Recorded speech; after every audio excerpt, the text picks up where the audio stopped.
can say is, don't let Elon's tweet get you fucked up in real life. Don't let Donald Trump legislative pen get you fucked up in real life. Like this whole weak thing, you don't get to be trans and be weak. The soft life is not for trans girls. I'm just gonna say this. I didn't care what my mother thought. I didn't care what my brother thought. I didn't care what my uncles, my aunts, my grandparents. I didn't care what anyone thought. It was my life to live, and I decided to live it on my own terms and conditions. That's what being trans is for me. I decided to say, you know what? I'm in control of me. It is my life. When it's all said and done, how will I feel about the choices that I've made? And at that point, when I reached that point, I was like, let's go. If you love me, you love me.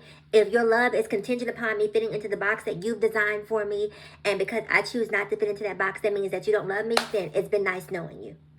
I'll be okay. And it took some time for me to get to that point, right? I didn't just wake up. It took me fighting all of the messages, all of the internal turmoil, that I was indoctrinated into. It took some time for me to get there. But when I got there, I got there. And when I got there, I got beyond there. And so in 2025, I keep seeing all of these messages, right? All of these alarmist messages. Trump is doing this to trans people. Elon Musk is tweeting this about trans people. What do you want me to do about it? What do you want me to say about a tweet that Elon Musk is tweeting about trans people? All I can say is, don't let Elon's tweet get you fucked up in real life. Don't let Donald Trump legislative pen get you fucked up in, because they're not going to feel the consequences of these hands, but you will. But you will. And I say all of that to say that with all due respect, I feel like some people in this new trans generation have been so coddled that they don't understand what it means to fight back. I don't care about anything that Donald Trump says. Donald Trump does not control me. At the end of the day, I do. I'm in control of me. You can write, you can legislate, but you cannot stop me from being me. Only I can do that.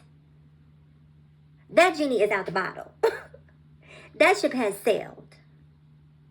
I don't care what Republicans think. I don't care what white nationalists think. My life, it belongs to me. So don't look for me sending out alarmist messages. Don't look for me getting online crying, talking about I'm going to unalive myself. Like this whole weak thing, you don't get to be trans and be weak.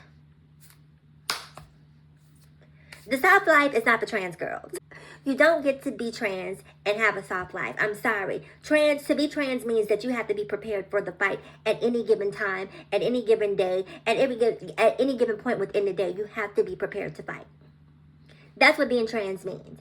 And if you are not prepared to fight, if you are not prepared to stand up for yourself, if you are not prepared to give the middle finger to society, if you are not prepared to live in your truth, if you are not to forego relationships with people that you've had, if you are not prepared for that, then don't be trans. It is not for the faint of heart. When you get to the point that you say, I don't give a damn, that's when you should take your first pill. That's when you should have your first injection. If you have not reached the point of not giving a damn, you're not ready. You're not ready, because you're going to live in a world where people don't like you, where people don't value you, where people don't think that you have a right to exist, where people think it's funny and humorous to misgender you. And if you're not prepared to gather them in the moment, the reality is nobody's coming to save you.